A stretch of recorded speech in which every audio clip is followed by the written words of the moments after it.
submitted written testimony. And in your quote from Judge Forrest on the first page, quote, "The due process rights guaranteed by the Fifth Amendment require that an individual understand what conduct may subject him or her to criminal or civil penalties." And because of the classified nature of much of our national security operations, my concern is this: is it not possible that a state official or employee covered under this bill may provide material support or participate in any way with the implementation of those two sections without knowing that that conduct is participating in the implementation or providing material support, and therefore jeopardizing themselves and their Fifth Amendment rights through this legislation? I think there's two ways that you can approach this, and I understand that would be a potential problem. The first way is that I think it's safe to argue that there's a certain amount of responsibility upon any public official. Law enforcement officer would probably be the primary person that would be involved in this, to have some earthly idea of what they're doing and make due diligence to understand, hey, why are we detaining this guy? What are his charges? What are the warrants? Is there proper procedure being followed? We have procedures for these things that are designed to not only protect the individual discharged, but also to allow the system to function properly. So I don't think it's unfair, just in the general terms, to say, law enforcement officer, you have this responsibility, you need to do your due diligence.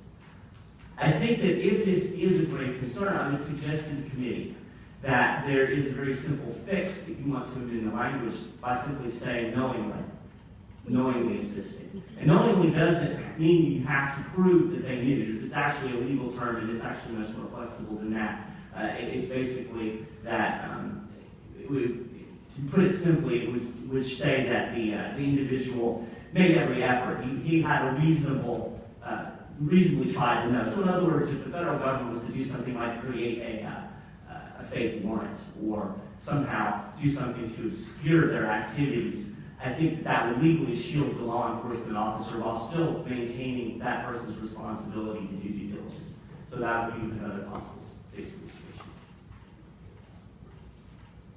One other question, if I may. The legislation defines employee, and it states that no employee, as I mentioned, shall provide material support or participate. However, there's no specification that they shall not do that in their capacity as an employee.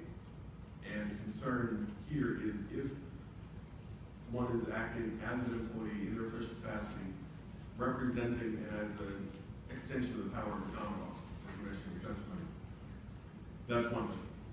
But if someone is acting as a private citizen, that's another. And it seems to be a concern, a liberty-minded concern, that by virtue of one's status as an employee, that could restrict their liberty as a private citizen as well. That's something, just in reading the legislation and your testimony today, struck me as a conflict. Okay. Well, I shudder a little bit to think that we are going to make the argument that if you're an employee, you can't help the federal government violate the Constitution and violate civil liberties, but as a private citizen, that's fine. I have a little bit of a problem with that dichotomy to start with. But again, that is a fixable issue if it's something that would prohibit the bill from being passed. And I think it's important to pass the strongest bill possible. You could make that. I've seen that, in your capacity as an employee. I would not object to that when you put it that way. Senator, if I may, and this will address your question. As we were meeting with the opposition, it's one thing that needs to be drafted, that needs to be put in, and we'd be willing to do so. Takes employee out, so that really makes it going forward. So we actually were trying to address that very issue. We just hadn't hit the process along as well. And we had drafted several things on that very issue. So we were dependent on that issue and others that we were trying to address and protect our law enforcement and so forth. So as I said, we painstakingly met and drafted, but never really got any responses or any even proposed draftings from